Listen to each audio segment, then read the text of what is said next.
understand what is a key group of voters in this election. Watch. So many times white non-college educated white males have voted Republican. They voted against their own economic interest because of guns, because of gays, and because of God, the 3 Gs, God being the woman's right to choose. Joining me now, Tucker Carlson, co-host of Fox & Friends Weekend, and Richard Fowler, a nationally syndicated radio talk show host. Great to see you both. Good to see you, Megan. Tucker, that's the way she put it earlier. We Yes. misquoted her. Just want to make sure that was the actual quote. People understand. What do you make of it? She's taking some heat. Hard to believe it's the actual quote. She's pulled the mask off. They're not pretending anymore.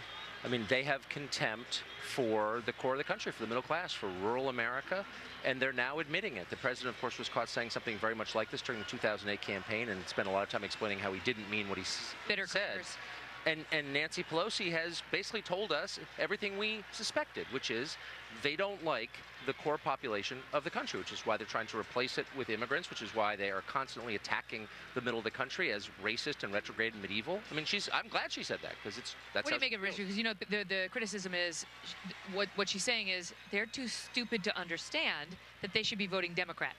Well, here, I think if you look at this convention, look at this hall, you'll see, and you heard throughout the week, at the beginning of the week, you heard all the labor unions come out, all the working people saying that we support a Democratic candidate that will raise the minimum wage, somebody that will stand up for working people, somebody that will fight for working families. What we saw last week was a contrast to that. So I might not have used the same colorful words as Nancy Pelosi, but there's some truth to it, that what the Democratic Party is standing for is making sure that everybody has a chance at the American dream. What we saw last week was denigration and hate. That's a proactive argument on behalf of the Democrats. But what is heard in that soundbite, Tucker, you tell me, is that they don't understand that the Democrats' policies are better for them. Right. Even the first half of they vote against their economic interest. Couldn't it be that they favor limited government, that they actually believe in the Republican philosophy? Well, sure. Maybe they're sincere Christians who believe that, abortion is killing. I mean, look, this is 200 proof distilled contempt. It's pure contempt. And by the way, you hear similar strains of this from the Republican elite, to be completely blunt with you. This is why we're going through the political turmoil we're watching now, because the disconnect between the people in charge and the people who are supposed to govern is vast. And they hate the people they lead. If you hate your own children, you're not a good parent. If you hate your own troops, you're not a good general. If you hate your own people, you're a bad politician. Tucker's right. I mean, to some extent, that's why Donald Trump's been so popular with white Caucasian, because he's taken on trade, right? And the ideal of really bad trade deals, which sold a lot America first.